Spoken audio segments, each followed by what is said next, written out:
로마서 5장 8절 말씀 읽었습니다.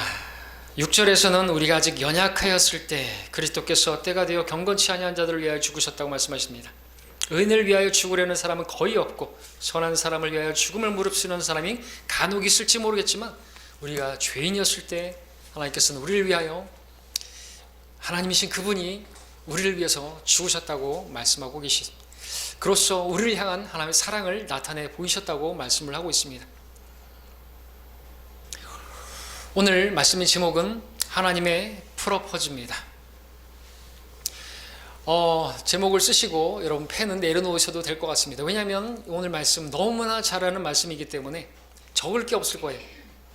이 시간에 특별히 여러분들이 머리로 이 말씀을 받지 마시고 마음으로 받을 수 있기를 바랍니다. 하나님의 프로포즈입니다. 여러분 이 말씀을 읽었을 때, 오늘 본문 말씀을 읽었을 때 어떤 느낌이 드셨습니까? 어떻게 보이십니까? 여러분을 향한 하나님의 프로포즈로, 사랑의 고백으로 들리지 않으십니까? 하나님께서 여러분을 이렇게 사랑하셨다고 그 사랑을 나타내 보이신 그 말씀이지 않습니까? 그러니까 우리를 향한 하나님의 프로포즈의 말씀이라 할 수가 있겠습니다. 오늘 우리는 우리를 향한, 아니 나를 향한 하나님의 사랑이 얼마나 놀라우신 것인가를 우리가 확인해 보는 시간을 갖기를 원합니다. 어째서 그 사랑을 확인하는 일이 필요한 것입니까? 우리는 그 사랑을 모르지 않은데, 우리는 그 사랑을 받은 사람들인데 그 사랑을 확인하는 일이 필요한 것입니까? 생각해 보십시오. 아무리 사랑하는 연인이 있다 할지라도 서로에 대한 사랑이 확인되어지지 않을 때 그 관계는 오래가지 못할 것입니다. 부부 사이도 마찬가지일 것입니다. 사랑해서 결혼했다고 하지만 함께하는 동안에 그 사랑이 확인되어지지 않는다면, 그리고 그 신뢰관계가 깨진다고 한다면 그 관계는 깨지는 것은 시간 문제일 것이고, 함께 한다고 할지라도 그 관계는 무척 소원할 것입니다. 마찬가지입니다. 신앙생활도 하나님이 나를 얼마나 사랑하시는지에 대한 그 사랑이 스스로 되어지지 못하고 나를 얼마나 사랑하는지에 대해서 잊어버리고 산다면 우리가 이 자리에, 여러분들이 지금 이 자리에 앉아있지만 하나님을 대함이 전과는 다를 것이고, 아무런 무미건조한 가운데 그냥 왔다가 그냥 가는, 그리고 이 시간이 빨리 끝나기만을 기다리는 그런 시간이 되고 말 것입니다. 그러나 여러분을 향한 그 사랑이 여러분에게 있다면, 그리고 그 사랑이 지속되고 있다면 하나님을 대함이, 이 시간 예배를 드리는 그 예배 시간이 여러분들 다를 것입니다. 기쁨이 넘칠 것이고 감사가 넘칠 것이고, 여러분도 하나님을 사랑하는 사랑이 가득 차다고 한다면 이 시간 예배 드릴 때 여러분들 눈이 초롱초롱 빛날 것이고, 여러분의 귀는 쫑긋 세워질 것이고, 그렇게 하나님의 말씀을 사랑 어린 그런 말씀으로 받게 되겠죠. 하나님은 사랑이시다 말씀하고 있습니다. 그 사랑의 특징은 무엇입니까? 하나님은요, 말로만 하는 사랑이 아닙니다. 그 하나님의 사랑에는 증표가 나타납니다. 여러분들 요한일서 함께 볼까요? 계속해서 볼 건데요, 요한일서 3장 18절을 함께 보겠습니다. 요한일서 3장 18절입니다.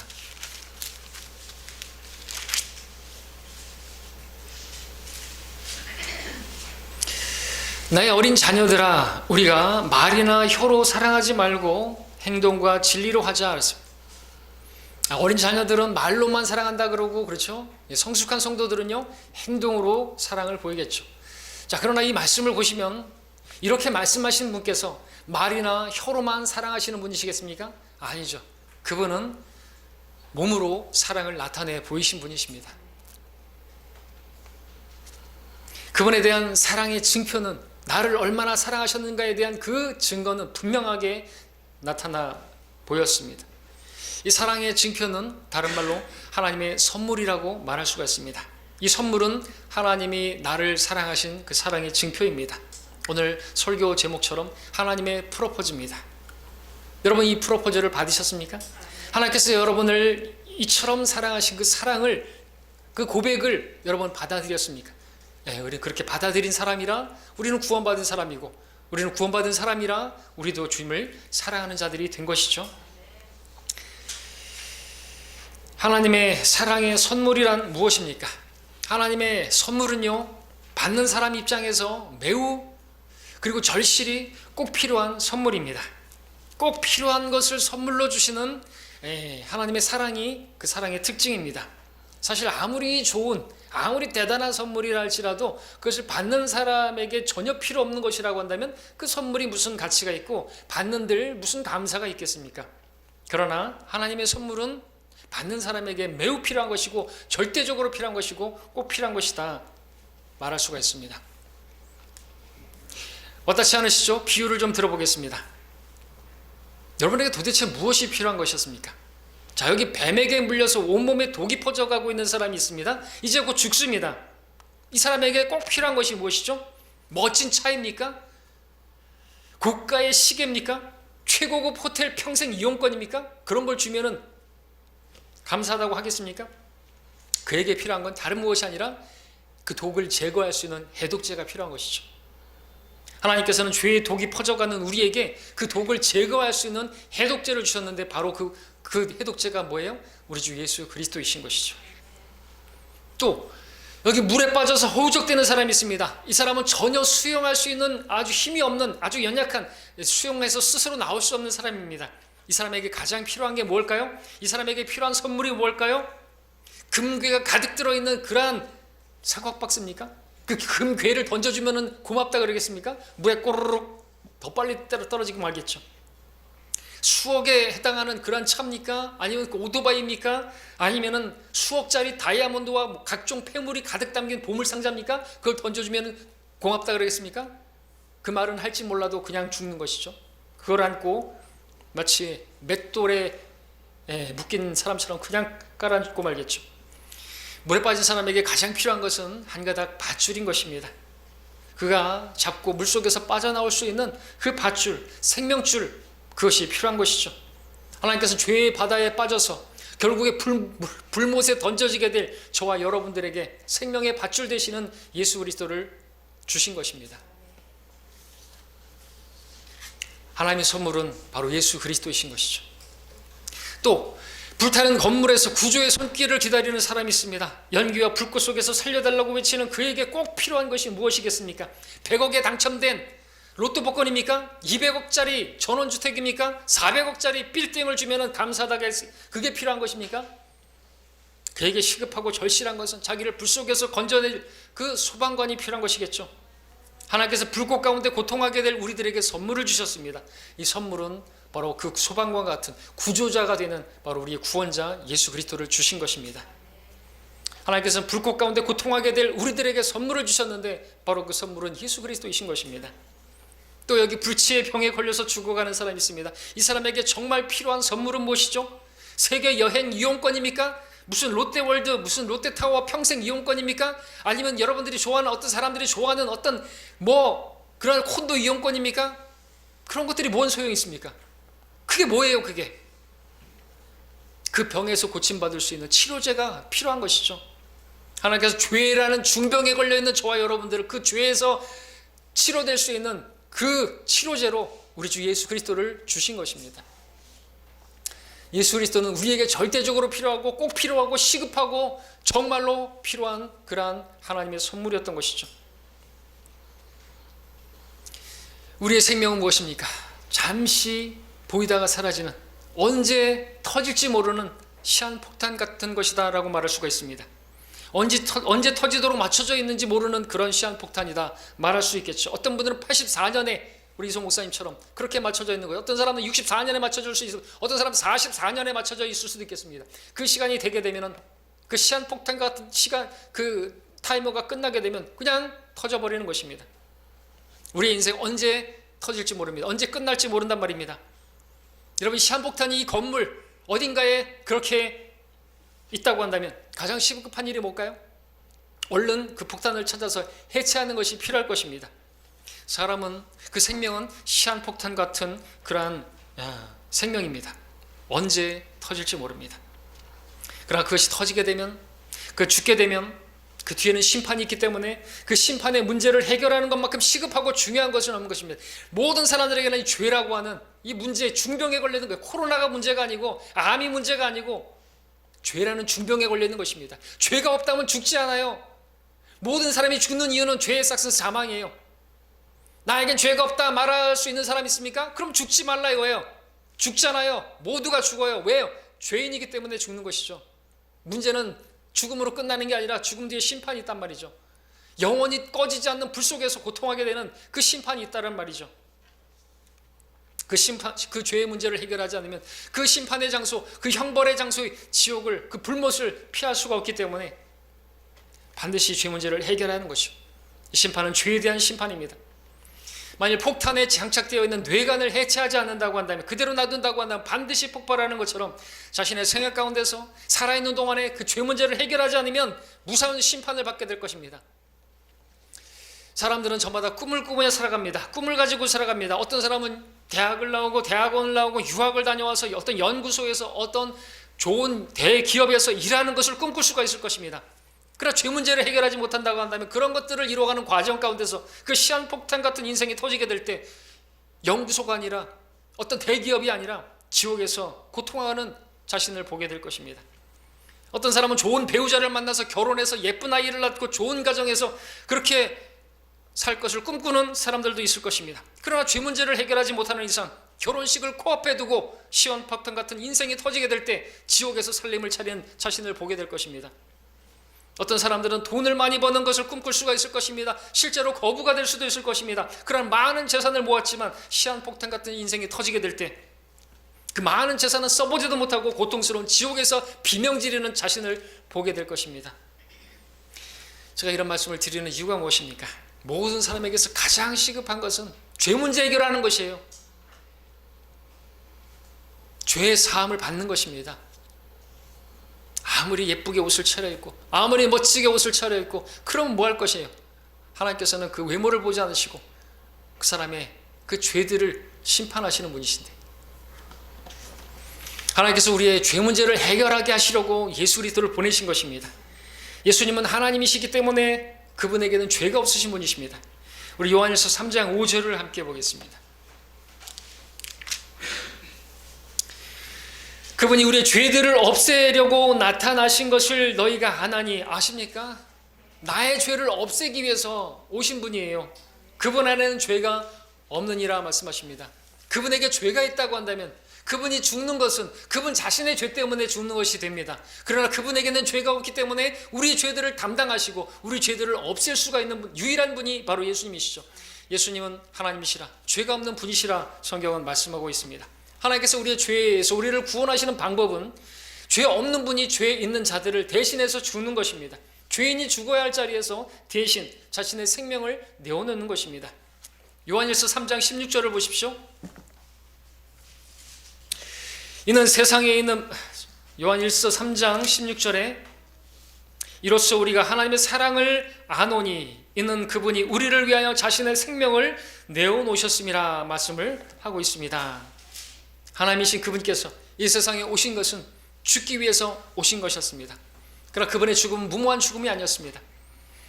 오늘 본문에 따르면, 로마서에 따르면 그분은 우리를 위해서, 죄인이었던 우리를 위해서, 연약하였던 우리를 위해서, 그리고 원수였던 우리들을 위해서 대신 죽어주기 위해서 이 땅에 오신 분이라 말씀하고 있습니다.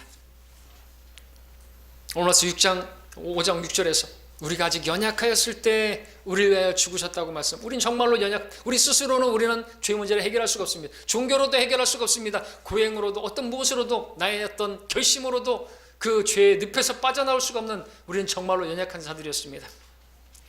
여러분, 수영 선수가, 박태환 같은 그런 선수가 물에 빠져서 허우적대고 있다고 한다면 안전요원이 그에게 달려들려고 하겠습니까?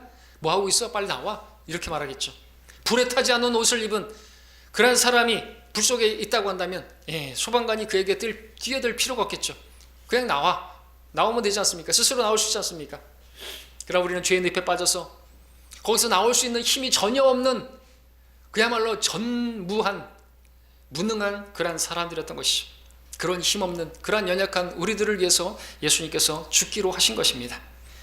그분은 경건치 않은 우리들을 위해 죽기를 원하셨습니다. 의인을 위해서 죽는 자가 거의 없습니다. 선한 사람을 위해서 죽는 자가 간혹 있을지 모르겠습니다만 죄인들을 위해서 죽을 사람이 있습니까? 누가 있겠습니까? 예수님은 죄인을 위해서 죽고자 하셨습니다. 우리가 죄인이었을 때 우리를 위해서 그분께서 죽으셨다고 말씀하십니다. 예수님께서는 왜 죄인들을 위해서 죽으신 것일까요? 왜 죄인들을 위해서 죽으신 걸까요? 너무나 잘 아는 말씀이지만 여러분 여러 가지 대답이 나올 수 있겠지만 다른 것이 아닙니다. 이것만 생각하십시오.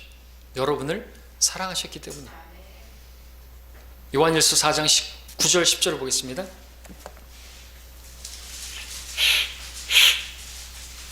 요한일서 4장 9절 10절입니다. 우리를 향한 하나님의 사랑이 이렇게 나타났으니 곧 하나님께서 그의 독생자를 세상에 보내신 것은 우리로 그를 통하여 살게 하려 하심이라. 여기에 사랑이 있으니 우리가 하나님을 사랑한 것이 아니요 그분이 우리를 사랑하시고 그의 아들을 우리 죄들을 위하여 화목제물로 보내신 것이라. 여기서 반복되는 말씀은 우리를 이렇게 사랑하셨고 이러한 사랑을 이렇게 나타내 보이셨다고 말씀하십니다. 우리를 사랑하셨다. 여기에 사랑이 있다고. 예수님이 죽으심은 여러분을 사랑하셨기 때문이다 라고 말씀하고 있는 것입니다. 그 예수님은 하나님의 아들이시고 독생자셨습니다. 하나님께 너무나 소중한 존재였습니다. 그 소중한 존재를 인간을 위해서, 아니 죄인들을 위해서, 아니 원수들을 위해서 대신 십자가에 죽도록 그렇게 하셨던 것이죠.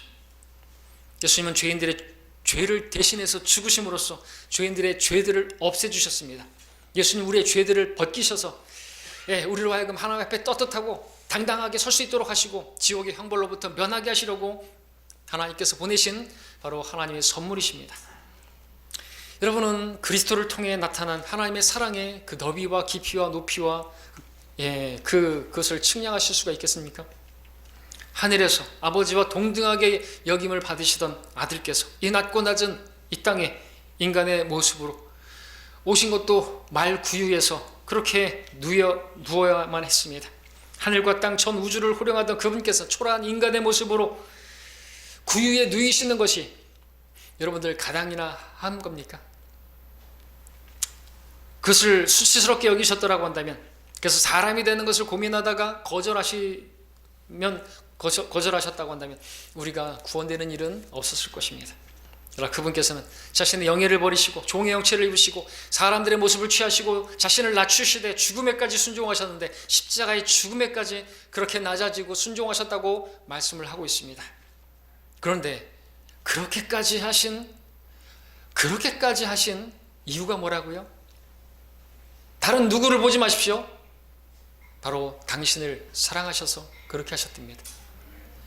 하나님께서 이 세상에 여러분 단 한 사람만 있다 할지라도 여러분 한 사람을 위해서 그렇게 십자가에서 죽으실 수 있는 분이 바로 우리 하나님이신 것입니다.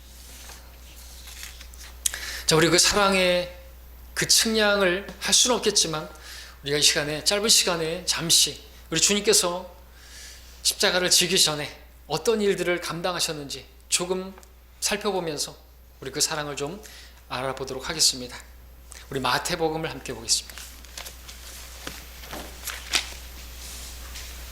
26장 67절을 보겠습니다.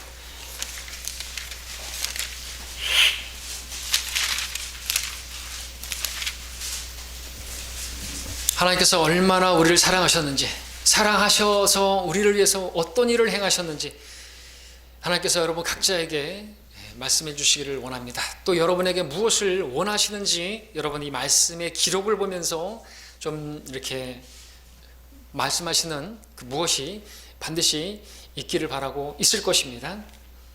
26장 67절, 십자가를 지시기 전에 이런 일이 있었습니다. 26장 67절, 그때 그들이 주의 얼굴에 침을 뱉고 주먹으로 치며 또 어떤 자들은 손바닥으로 때리며 라고 말씀하고 있습니다. 예수님께서 이리저리 끌려다니시면서 어떤 사람들이 예수님의 얼굴에 침을 뱉었습니다. 하나님이신 그분께서 침뱉음을 당한다는 것 생각해 보셨습니까? 그 모욕을 참지 못하셨다면 십자가를 짓는 것을 거기에 순종하지 않으셨을 것입니다. 그렇게 했다면 우리가 구원받지 못하게 되었을 것입니다. 그런데 주님께서는 자기 얼굴에 침 뱉는 자들을 향해서 참으셨습니다. 왜 참으셨어요? 우리를 사랑하시기 때문에.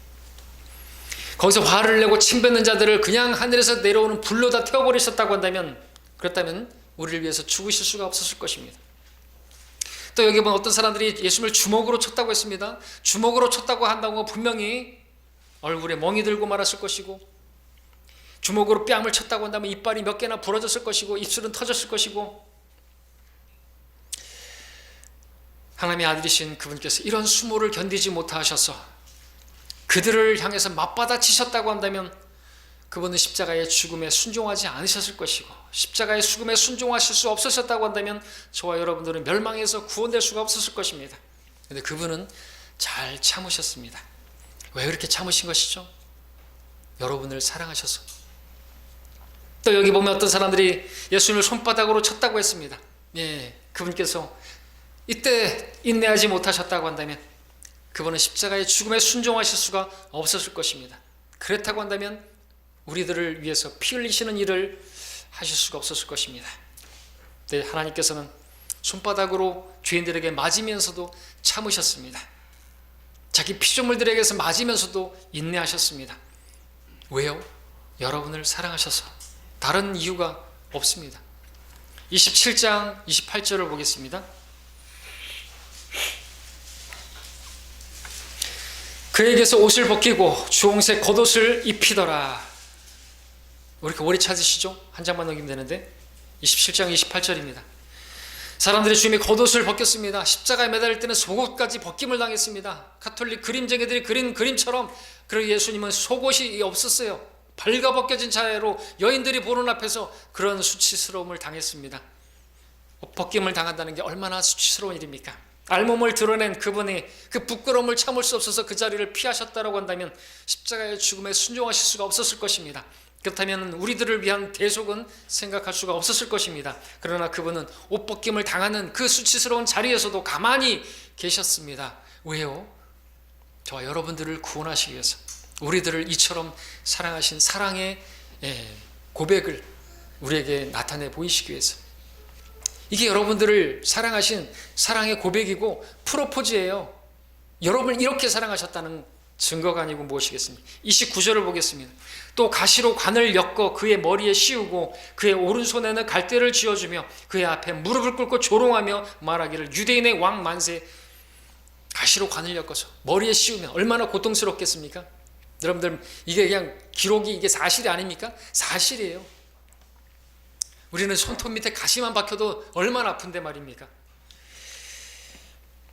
그 가시관이 머리에 박힐 때 고통스러우셔서 참다 못해, 야 이놈의 자식들아, 너희들을 위해서 내가 이렇게 십자가에 못 박히는데 어찌 그걸 모르고 그렇게 분을 내시고 진노하셨다라고 한다면 그 자리에 남아있을 수 있는 사람 아무도 없습니다.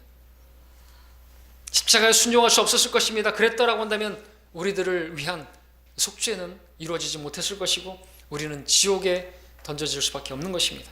그러나 주님께서는 그런 가운데서 꿈쩍하지 않으셨습니다. 잘 참으셨습니다. 왜요? 우리들을 향한 사랑을 나타내 보이시기 위해서 라고 오늘 본문을 말씀하고 계십니다. 또 여기 어떤 사람들은 이분을, 예수님을 조롱했다고 말하고 있습니다. 까닭 없이 욕을 먹고 이유 없이 어떤 모함을 당하고 조롱을 당한다고 한다면 얼마나 억울한지, 얼마나 정신적인 고통이 있는지 여러분들 아십니까? 나는 정말로 선대하려고 했는데, 나는 정말로 잘해주려고 하는데 오히려 나를 조롱하고 뒤에서 험담하고 그런다고 한다면 정말로 억울하고 그보다도 괴로운 일은 없지 싶습니다. 주께서 그들의 조롱을 참지 못하고 억울함을 풀고자 조롱하는 자들의 그 조롱을 그대로 갚으시고 정말 그들을 다 진멸하셨다고 한다면 주님은 십자가를 지지 못하셨을 것입니다. 그랬다면 우리는 여전히 죄 아래서 지옥의 대기자로 있을 것이고 우리의 시한폭탄 같은 생명이 끝나버릴 때 지옥에서 불타는 고통하고 있는 우리들을 발견하게 될 것입니다. 그러나 그분은 이러한 조롱을, 이러한 신성모독을 다 참아내셨습니다. 하나님이신 그분이 피조물에게서 조롱을 당하는데도 참으셨습니다. 하나님이신 그분께서 이러한 순간을, 이러한 자리를 마다하실 수도 있었고 이런 일, 고통을 당할 때 얼마든지 피할 수 있는 능력도 있으셨습니다. 천사 한 명만 그렇게 동원해도 다 진멸합니다. 그러나 인내하셨습니다. 잘 참으셨습니다.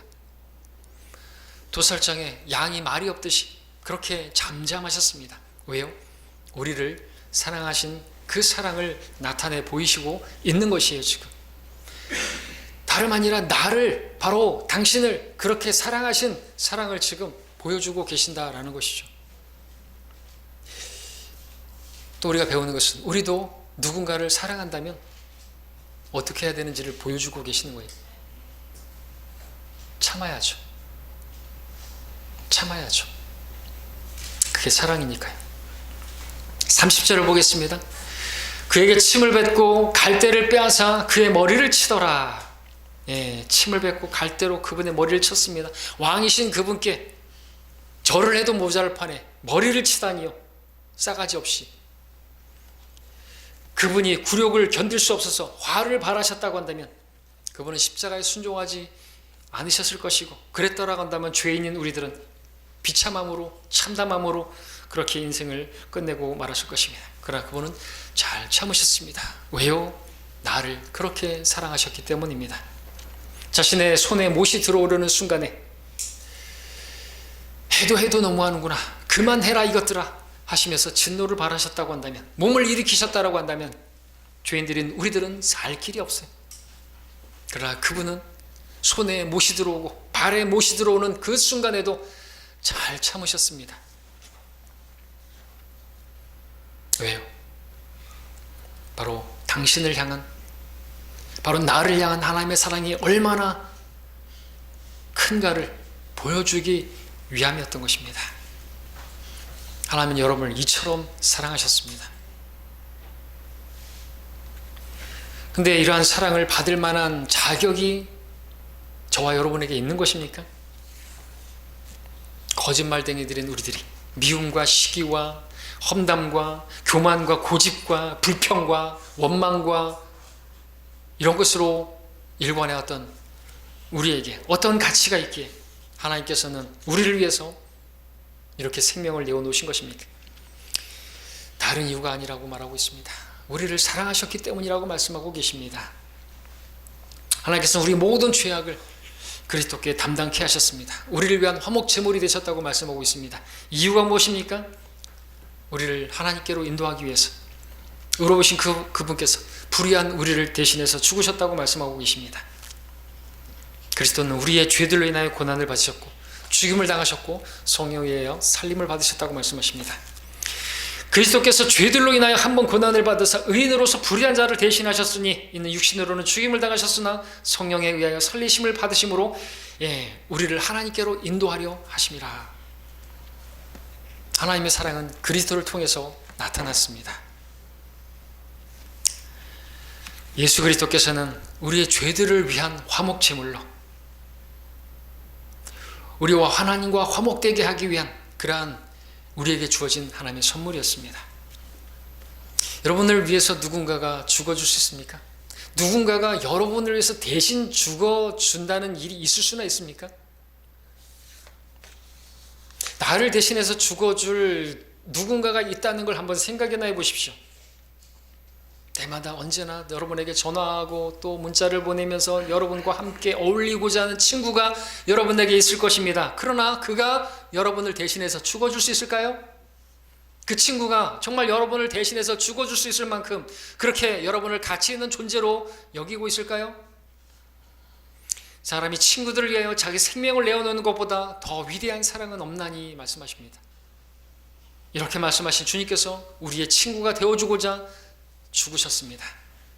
그리고 부활하시고 살아계신 그분께서 그 사랑을 계속해서 증거하고 계십니다. 하나님의 십자가를 통해서 여러분에게 프로포즈 하셨습니다.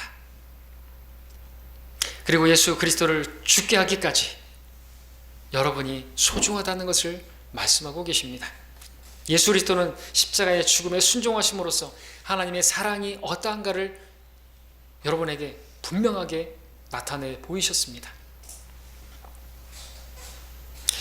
그분께서 죄인의 그 죄들을 다 뒤집어 쓰시고 죄인 취급당한다는 그것이 가당한 일입니까? 죄가 없는 분이 죄를 시효로하시고 죄를 미워하시는 그분께서 죄인 중에 한 사람으로 간주가 되어서 그 자체가 얼마나 견디기 어려운 일이었을까요? 아버지로부터 외면당하고 철저히 고독을 경험하셨을 때 그 자체가 얼마나 두렵고 무서우셨겠습니까? 하나님, 그러나 우리를 사랑하시는 하나님의 프로포즈, 그분의 사랑 고백이 되기 위해서 예수님은 참으셨고 인내하셨고 죽기까지 순종하셨습니다. 왜요? 여러분들 이처럼 사랑하신 그 사랑을 여러분들에게 나타내 보이시고 여러분들에게 알게 하시기 위해서 그렇게 하신 것입니다. 말씀을 정리합니다. 여러분은 하나님의 프로포즈를 받으셨습니까? 그 프로포즈를 받아들이셨습니까? 사랑하는 사람이 여러분에게 프로포즈를 하는데 받아들여야 되겠죠. 여러분, 하나님의 선물을 받으셨습니까? 그 선물은 예수 그리스도십니다. 우리를 사랑하셔서 예수 그리스도를 주셨다고 말씀하셨습니다. 예수 그리스도는 그 사랑의 증표이고 그냥 반지와 같은 것입니다. 그걸 끼우게 되면 우리는 주님과 혼인한 그런 우리는 신부가 되는 것입니다. 혹시 이 선물을 거부하신 분 혹시 있습니까? 거절한 분 계십니까? 내가 무슨 죄인이냐고, 나는 예수님 없이도 얼마든지 잘 먹고 잘 살 수 있고, 나는 죽음 뒤에 지옥 같은 걸 안 믿고 난 하나님 계신 거 믿지 않는다, 이렇게 말하는 사람이 있습니까? 하나님의 사랑을 모르는 것이죠. 하나님께서 눈을 열어주시기를 원합니다. 혹시 여러분 이것을 아는 사람, 머리로는 알고 있는데 혹시 마음으로 믿지 않은 사람이 있습니까? 여러분, 머리로 아는 건 아무 의미가 없어요.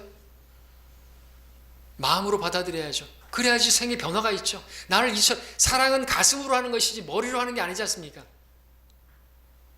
하나님의 사랑을 깨달아야 하나님을 위해서 뭔가 하려고 하는 마음이 생겨날 거죠. 찬양하고자 싶은 마음이 생겨날 것이고, 이제 나도 주님을 위해서 뭘 하려고 하는 그런 행함이, 움직임이 있을 거 아니겠습니까? 정말로 마음에 믿었습니까? 마음에 믿어 의에 이릅니다. 입으로 고백하여 구원에 이릅니다. 혹시 머리로만 믿지 않아, 머리로 마음으로 믿었는데 왜 사랑이 그렇게 미지근합니까?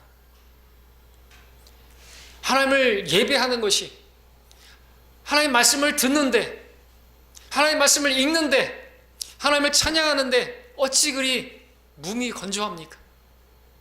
뭔가 잘못되지 않았습니까? 과연 정말 나는 마음으로 그 사랑을 받아들이는 것인가요? 혹시 머리로만 알고 있지 않은 것입니까? 물에 빠진 사람이 생명의 밧줄을 거절했습니다. 그것을 잡아야 한다는 것 알면 뭐합니까? 그 밧줄을 잡기 위해서 고민하다가는 물에 빠져 수장되고 말 것입니다. 불 속에서 재난을 당한 사람이 소방관의 손을 붙잡으면 자기가 구조될 거를 알지만 뿌리쳤습니다. 아무리 소방관이 나를 구조할 수 있다는 걸 알면 뭐합니까?